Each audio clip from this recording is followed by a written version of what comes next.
Bienvenue dans ce podcast Ta boussole pour aider les parents à parler amour et sexualité avec leurs enfants.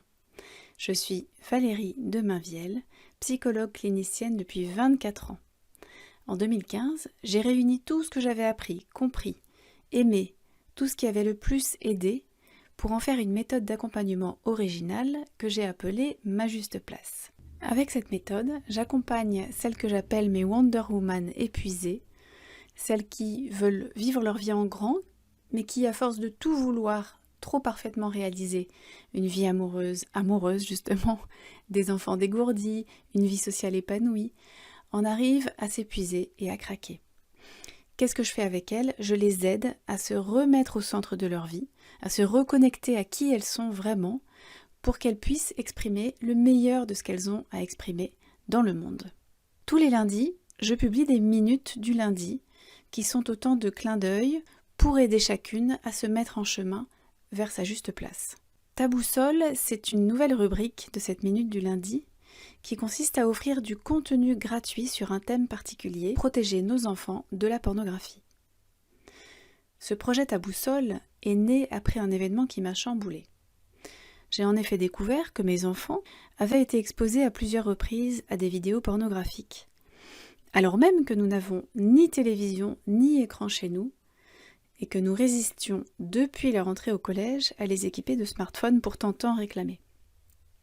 J'en ai parlé plus en détail dans la minute du lundi du 8 mars 2021 qui s'appelle « Parler de leur corps à nos enfants » et aussi dans l'émission en live des Fabuleuses au foyer datée du 28 mars 2021 et qui s'appelle « Une verveine avec Hélène ».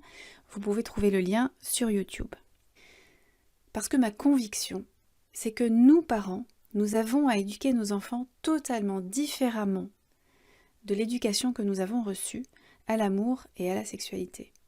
Ce que je crois, moi, c'est qu'en rendant le sujet du corps, de l'amour, de la sexualité, des relations affectives, mais tous les sujets plus ou moins frappés de tabous dans nos familles respectives, en rendant ces sujets aussi naturels que d'autres, par exemple comment apprendre à traverser la rue, en abordant ce sujet aussi naturellement et aussi fréquemment que celui-là, on peut armer nos enfants pour que ces images pornographiques, qu'ils ne manqueront pas de voir, ne supplantent pas les images qui seront nées de vos discussions avec eux. Quel que soit votre niveau d'aisance avec ces sujets-là, il vaut toujours mieux, même maladroitement, que ce soit vous qui parliez d'amour à vos enfants et par Internet. C'est parti pour l'épisode d'aujourd'hui. Bonjour Hélène. Bonjour Valérie. Je suis ravie, ma chère Hélène, de t'interviewer aujourd'hui. Nous nous connaissons toutes les deux parce que nous sommes toutes les deux chroniqueuses pour Fabuleuses au foyer depuis plusieurs années. Ouais. Et à te lire, je t'ai fait une remarque l'autre jour qui t'a fait rire. Et moi, elle me faisait rire aussi, mais pas que. Et je me suis dit, tiens, si j'interviewais Hélène pour cette rubrique Ta boussole, que j'anime depuis peu et qui vise à aider les parents à parler amour et sexualité avec leurs enfants. Donc, je suis ravie de le faire aujourd'hui. Tu es conseillère... Pardon ? Je suis ravie d'être là. Tant mieux. Tu es donc conseillère conjugale et familiale et sexologue, mais je te laisse te présenter peut-être un peu plus à ta façon, si tu veux. Oui, en fait, voilà, je suis conseillère conjugale et familiale. Je suis formée en thérapie sexuelle positive. Je préfère utiliser cette définition plutôt que de dire que je suis sexologue, parce que pour être sexologue, il faut passer par la faculté, être infirmière, médecin ou sage-femme, ce qui n'est pas mon cas en fait, ou psychologue, ce qui n'est pas mon cas. Donc moi, je suis sexothérapeute ou formée en thérapie sexuelle positive. Et j'accompagne les personnes et les couples qui interrogent le sens d'une vie à deux. Et j'ai cofondé un cabinet qui s'appelle Conseil conjugal et parenté en 2015 avec ma collègue Isabelle Boussanroux. La particularité de notre cabinet, c'est que c'est un cabinet de cœur, c'est-à-dire qu'on fait nos analyses de la pratique ensemble, on fait des formations ensemble, on dispense des formations aussi ensemble. Mais Isabelle ne travaille quasiment qu'en présentiel, tandis que moi, mon travail se situe surtout, je ne travaille que par visio, en fait, online. Voilà, j'ai un cabinet online. Voilà. Bon, merci pour ces précisions. En effet, j'apprends la différence entre sexologue et sexothérapeute, tu vois, c'est intéressant. Ok. Alors moi, quand je lis les textes que tu écris, je les reçois d'une façon particulière. Et parfois, je te dis, j'ai beaucoup aimé ce texte, mais je détaille pas. Et dernièrement, j'ai détaillé et je me suis dit, en fait, Hélène, elle a ce talent, à mes yeux, de parler de choses que certains diraient dégueu, avec quelque chose de l'ordre du merveilleux. Alors, cette interview, elle va parler de ça. Alors, ma première question, elle est un peu à la frontière du personnel et du professionnel. Et c'est effectivement à propos de ce talent que je te trouve au niveau du vocabulaire et de la formulation. Alors, pour illustrer mon propos, parce que le monde entier ne connaît pas encore, mais ça va pas tarder, tous tes articles. Donc, je citerai, je vais vous lire 3 extraits très courts de 3 articles différents qu'Hélène a écrits. Le premier extrait, il a été écrit dans un article qui s'appelle « Le désir sexuel est-il spontané ?» Point d'interrogation. Je lis. Dans son rapport au désir, la femme a souvent une approche plus cérébrale que celle de l'homme, sans compter que ce même désir varie selon les courbes hormonales de son cycle menstruel. Alors moi, je trouve une musique extraordinaire à la dernière partie. Son désir varie selon les courbes hormonales de son cycle menstruel. Ça, c'est beau. Deuxième extrait, c'est un article qui parle de masturbation féminine. Je lis. À son rythme, on parle de la femme, enveloppée de son intimité, elle découvre les zones érogènes de son sexe, les sensations corporelles agréables qui l'accompagnent, ou les pensées érotiques qui en découlent. Troisième extrait, mon préféré, issu de l'article « Mon sexe ». Je lis « Ce que tu vois à l'extérieur de ton entrejambe se nomme la vulve. C'est l'ensemble de tes organes génitaux visibles.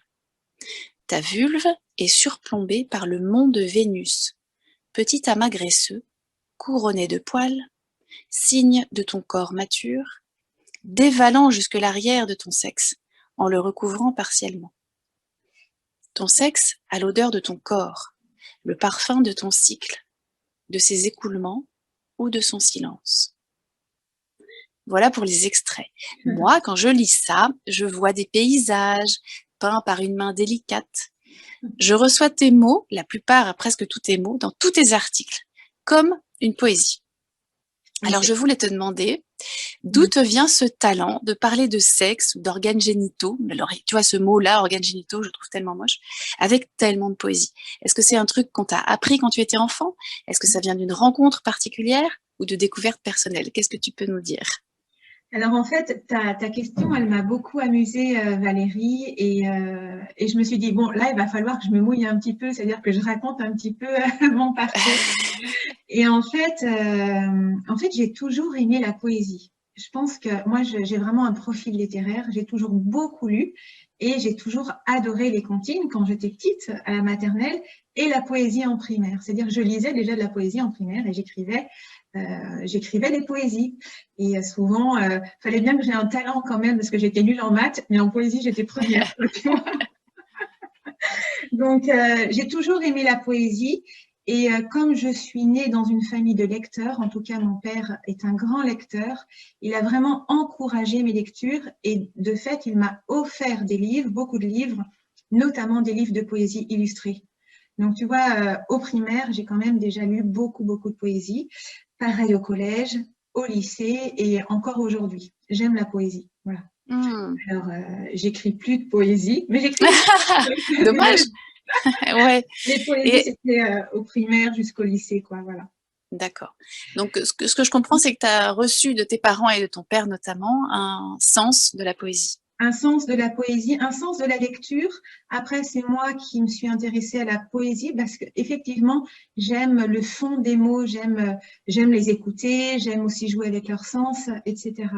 Et puis, mon père écoutait aussi beaucoup de musique et très petite, en fait, j'ai été éveillée dans cet univers musical parce qu'il y avait toujours de la musique à la maison. J'ai fait du piano, j'avais une sensibilité musicale, je jouais pas très bien, mais j'avais une sensibilité musicale qui a été encouragée par ma grand-mère, qui, elle, jouait beaucoup de piano, puisqu'elle est issue d'une famille de musiciens. Pour te dire, mon arrière-grand-mère, elle composait, quoi, tu vois.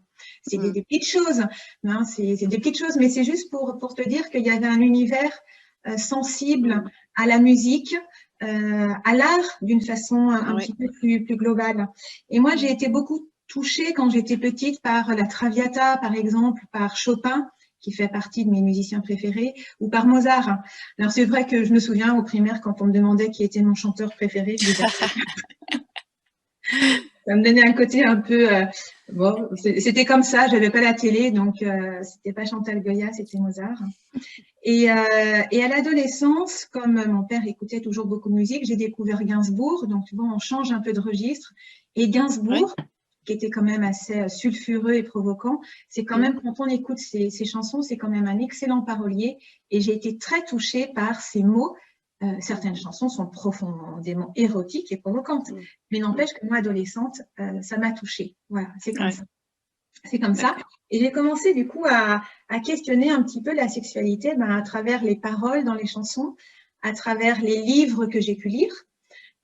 Tu vois, Maupassant, par exemple, qui aimait les femmes, hein, qui aimait beaucoup les femmes, à un moment dans la nouvelle Une partie de campagne,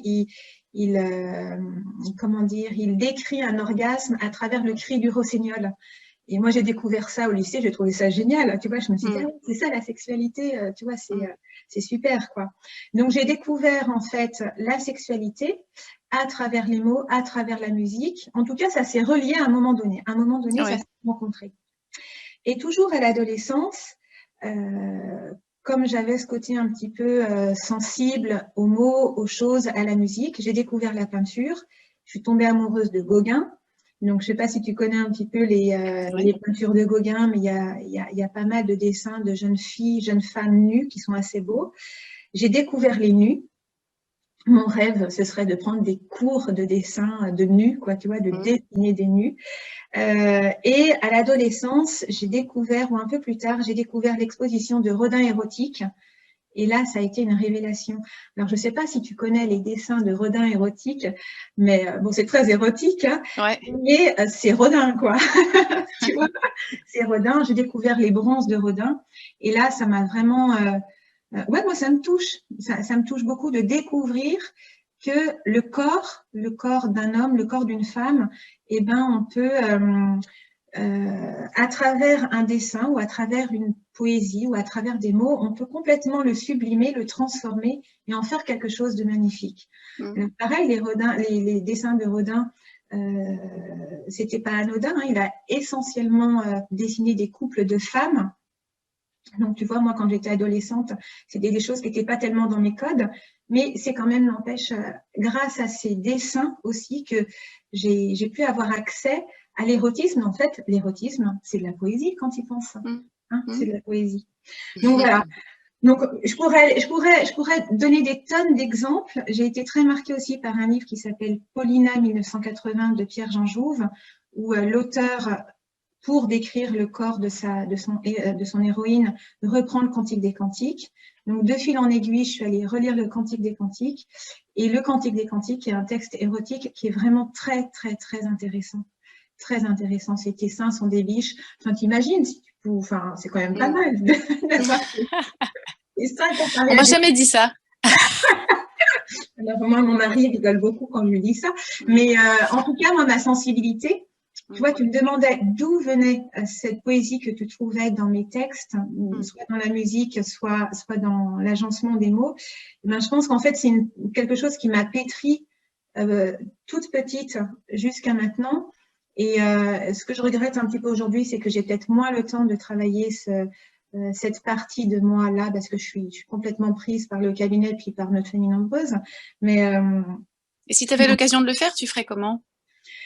Si j'avais l'occasion de en fait, il faut que je me bloque des temps pour relire, pour juste prendre le temps de me poser dans la nature. J'ai quand même grandi en Haute-Savoie et je pense que ça aussi, ça m'a imprégné dans ma façon de percevoir les choses. J'ai grandi au bord du lac Léman. Enfin, c'est quand même des paysages qui sont hyper inspirants. Et je pense que tout ça, ça m'a nourri en fait dans mon imaginaire. Ça m'a énormément nourri. Il faudrait que je me débloque des plages horaires. Mais mon rêve, c'est quand même de prendre des cours de nu.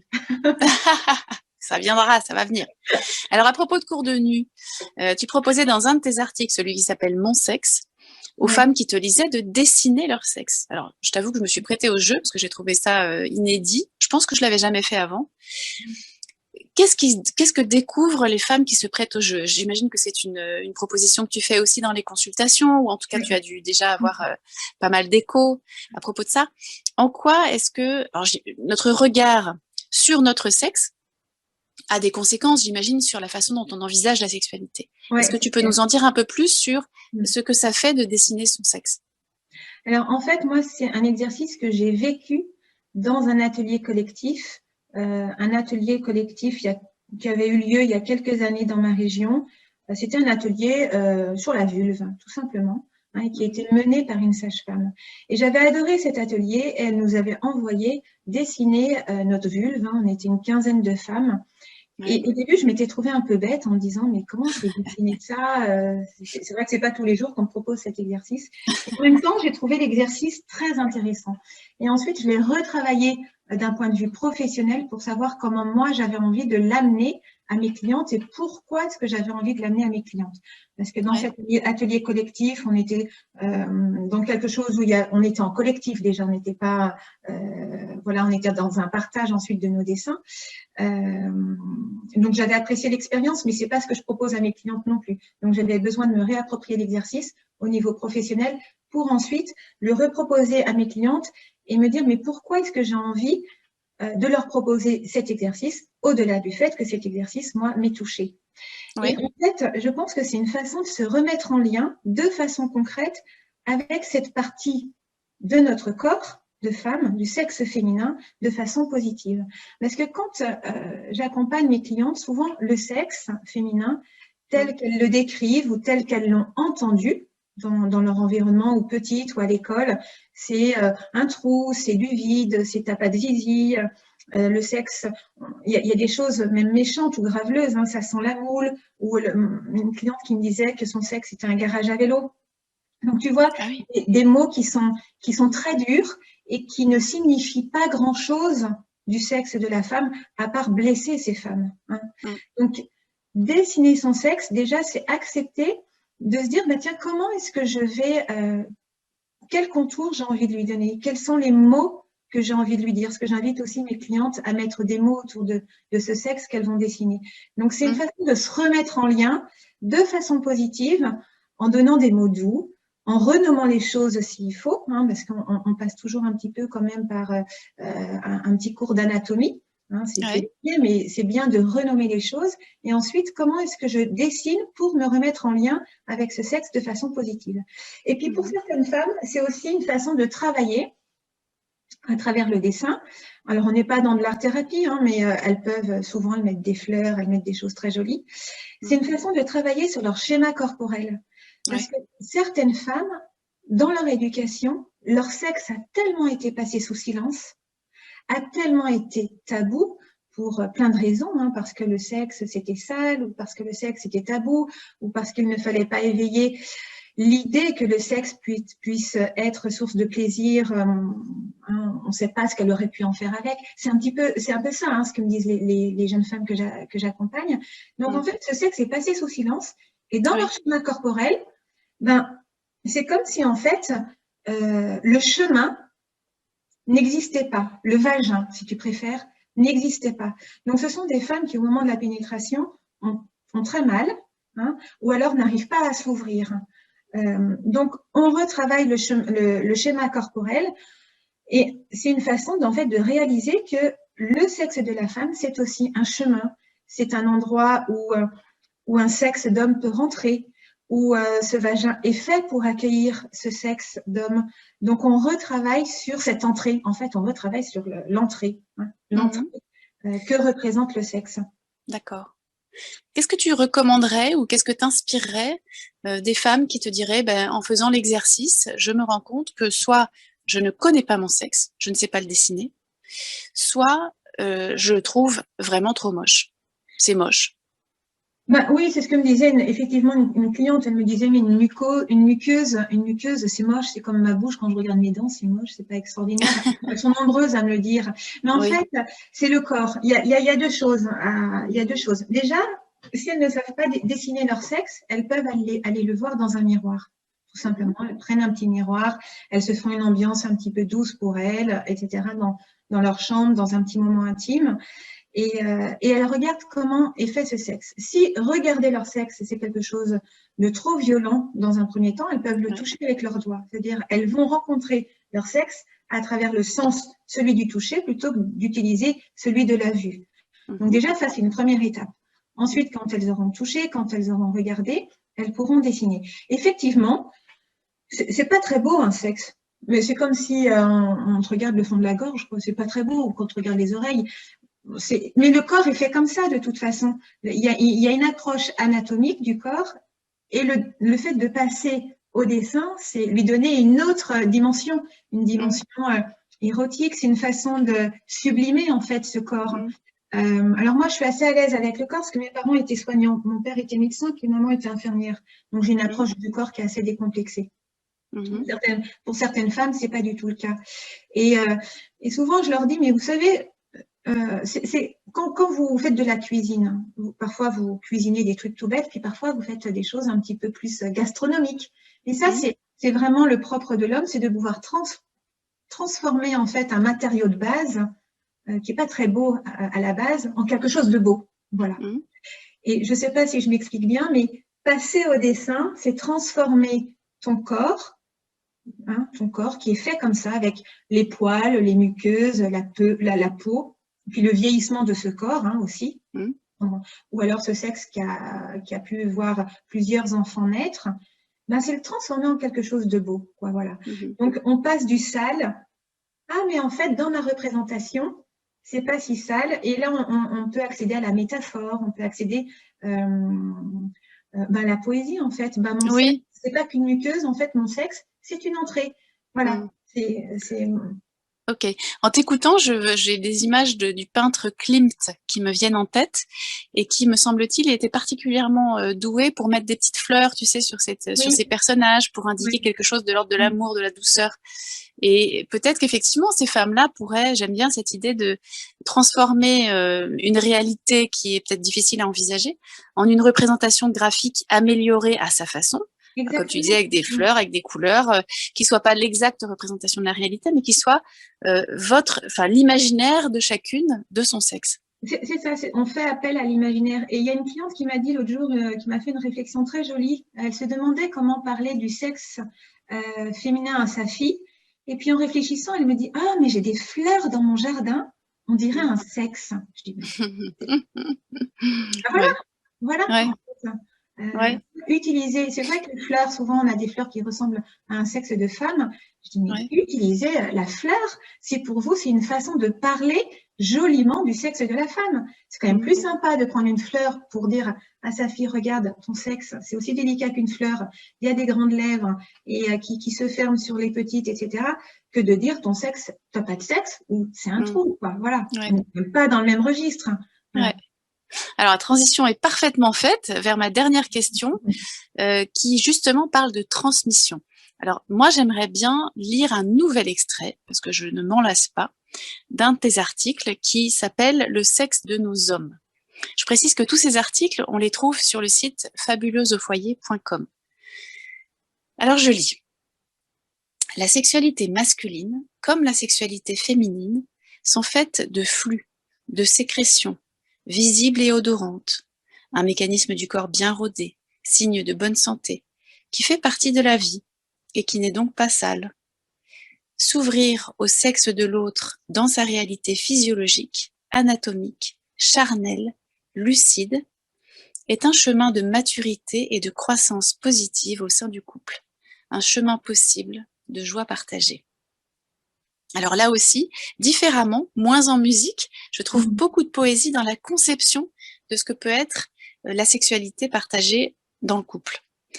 Ma question, je rebondissais en fait sur ce que tu disais précédemment, c'est ce profond respect de ton corps. On a compris un peu d'où il te vient pour toi et c'est quelque chose que tu t'appliques à transmettre à ton tour. Comment le transmettre à nos enfants? Comment passer avec eux du dégueu, c'est dégueu, au merveilleux tel que toi tu le diffuses? Alors c'est une question qui est difficile parce que tu vois, notre fils est né à 20 ans et notre dernière elle a 4 ans. Donc, dans la façon dont j'ai pu parler de la sexualité à mes enfants, entre la mère que j'étais il y a 20 ans et la mère que je suis aujourd'hui, j'ai cheminé moi aussi de mon côté. Hein. Je pense qu'une façon déjà d'apprendre, de transmettre le beau à nos enfants au niveau du corps, c'est quand ils sont petits, c'est de les câliner, c'est de les papouiller, toujours en respectant leur corps, hein, parce qu'il y a quand même cette frontière où quand on câline un enfant, ça peut le faire rire, ça peut provoquer des sensations agréables, mais quand on sent que ça l'excite, il faut s'arrêter. D'ailleurs, souvent les enfants pleurent quand ça commence à les exciter. Quand il y a des parties de guillis entre enfants, ils rigolent, puis au bout d'un moment, il y en a un souvent qui pleure. Hein. Et ben, nous, en tant que parents, on doit anticiper cette limite, c'est-à-dire câliner nos enfants, mais sans jamais les mettre dans de l'excitation, comme les enfants eux-mêmes peuvent s'y mettre quand ils se font des guillis, parce que eux, c'est tout un apprentissage. Donc, j'ai toujours câliné mes enfants. Déjà parce que je trouve que c'est très agréable au niveau charnel, hein, je sais pas, malaxer son nouveau-né, les cuisseaux là, qu'est-ce que c'est bon. Pour leur faire prendre conscience de leur schéma corporel, je trouve que c'est hyper important. Pour le tissage du lien entre la mère et l'enfant, entre le père et l'enfant, je trouve que c'est hyper bon. Et déjà, je trouve qu'on est dans une dynamique positive de ton corps, j'ai envie de le câliner, j'ai envie d'en prendre soin et de le respecter, quoi, voilà. Ça, c'est une première chose. Après, comment parler de sexualité ? Je trouve que les grossesses dans une famille sont toujours un événement qui va pouvoir, qui permet d'évoquer le corps, sa finalité ou l'une de ses finalités de façon très positive. Tiens, ta maman elle a un bébé dans le ventre, mais comment il est arrivé ce bébé, etc. Et à toutes les questions que mes enfants ont posées ou à toutes les questions que les enfants me posent, je réponds la vérité. Il y a une pédiatre qui m'avait dit, quand j'étais jeune maman, qui m'avait dit, mais si l'enfant pose la question, c'est qu'il est prêt à entendre la réponse. Et si vous lui donnez une réponse détaillée, il ne choisira que ce qu'il pourra accueillir. Donc en fait, moi, ça m'a beaucoup déculpabilisée dans l'idée que je pouvais dire trop de choses ou que je pouvais les dire de façon maladroite. Donc, à un enfant qui me pose la question de comment on fait un bébé, je réponds tout simplement dans un vocabulaire adapté, évidemment. Hein. Voilà. Et j'utilise toujours le vocabulaire anatomique. Donc, un sexe… Scientifique, par exemple ? Oui, scientifique, vulve, voilà. D'accord. Peau, tout ce que tu veux, vagin, testicule. Chez toi, il n'y a pas de petit nom ? Et si, et je l'accompagne d'un nom justement plus métaphorique ou un petit nom, voilà. D'accord. Je donne les deux parce que je trouve que c'est important que l'enfant, surtout qu'en fait les enfants sont friands de langage, ils aiment les mots. Et en fait, quand on y pense, on est des êtres humains et la parole humanise. Donc c'est très important, je trouve, de nommer dans les deux registres. Le registre anatomique, hein, physiologique, enfin voilà, le registre du corps. Comment ton corps, toutes les parties de ton corps ont un nom. C'est quand même hyper important, quoi. L'auriculaire, la narine, la paupière, c'est pareil au niveau de ton sexe, tu vois. Ton sexe, il a des noms, voilà. Et puis après, effectivement, on peut accompagner ça d'un petit nom, zizi, zézette, j'en sais rien, ta petite fleur, des trucs comme ça. Ou si on a besoin de parler du vagin, on peut dire que c'est un chemin, on peut dire plein de choses, hein, voilà.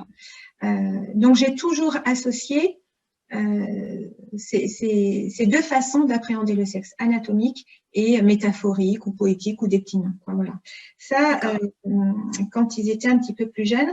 À l'adolescence, c'est difficile de leur parler de sexe parce que c'est un âge en fait où ils se mettent un petit peu en retrait. Ils n'ont pas trop envie, ils n'ont plus trop envie de partager cette intimité, cette curiosité, et ce qui est normal en fait. Ils ont besoin de couper un petit peu avec nous. Donc moi, je les ai toujours beaucoup respectés dans leur intimité pour qu'ils puissent prendre conscience que cette intimité, elle était bonne pour eux, pour leur construction. Alors, le fait que je sois conseillère conjugale, est-ce que ça les a autorisés à me poser des questions, parce qu'ils ont facilement posé des questions à l'adolescence? J'en sais rien, ça je sais pas. Après, il y a toujours des livres qu'on traînait à la maison. Alors, le lieu pour planquer les livres qui parlent de sexualité, c'est les toilettes. Parce qu'ils sont tranquilles, tu mets des BD et des livres sur le sexe, et là, tu es sûr qu'ils vont aller les okay. Ils vont les connaître par cœur. entre deux Tintin, un Okapi et puis ce que tu veux, un dictionnaire, tu glisses un livre, tu sais que ça va être regardé. Moi, je le voyais bien aux pages, je voyais bien qu'il tournait les pages, quoi, tu vois.